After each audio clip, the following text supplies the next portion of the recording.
Yena. So it's Monday and it's pouring outside.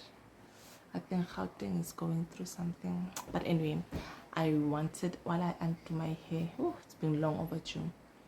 I wanted to talk about the podcast with, no, podcast and chill with Mac G and Dr. Ndlozi. Oh my gosh. That was, okay, let me start.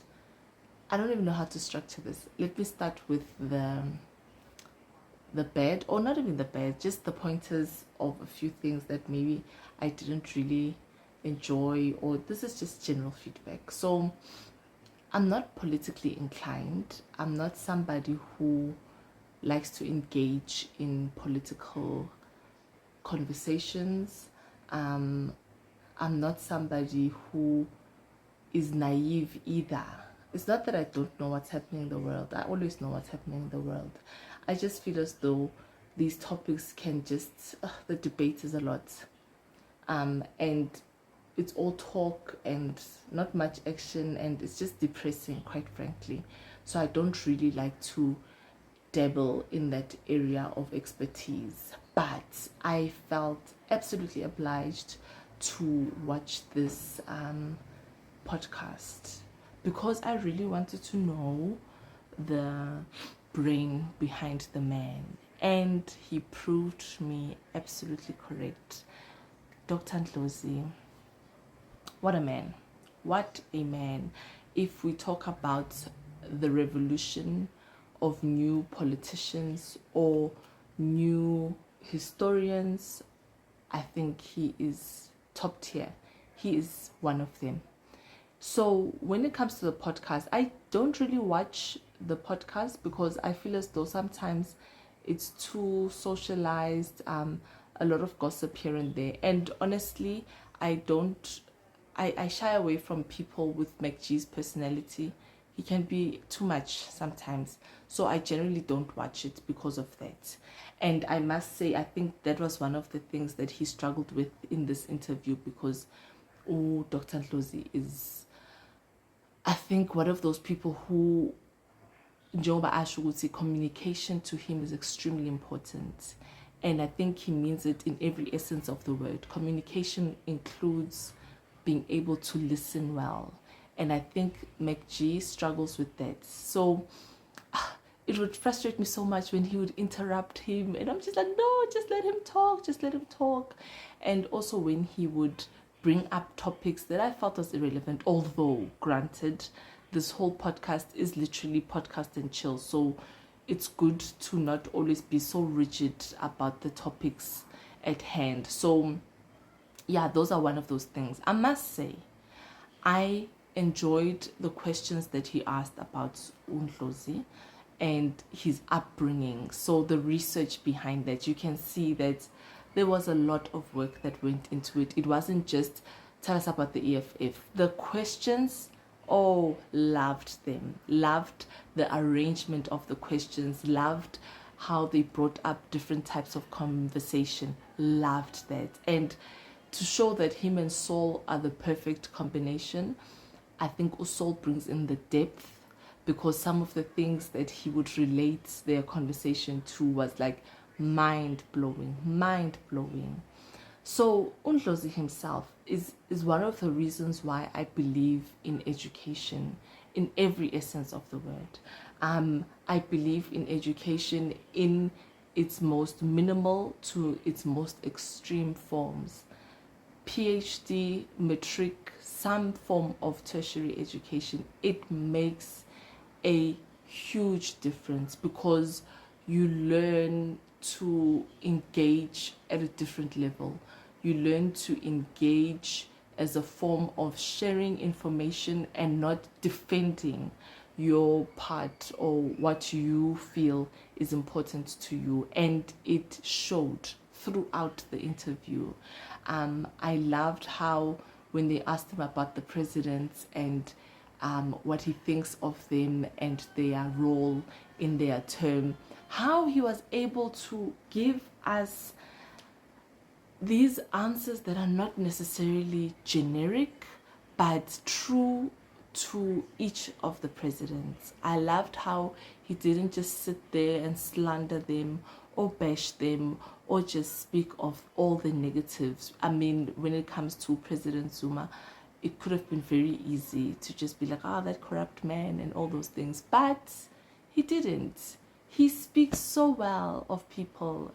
Even with how he spoke about Julius and the EFF, I now have a better understanding of the EFF, not just as this radical Freedom Front group.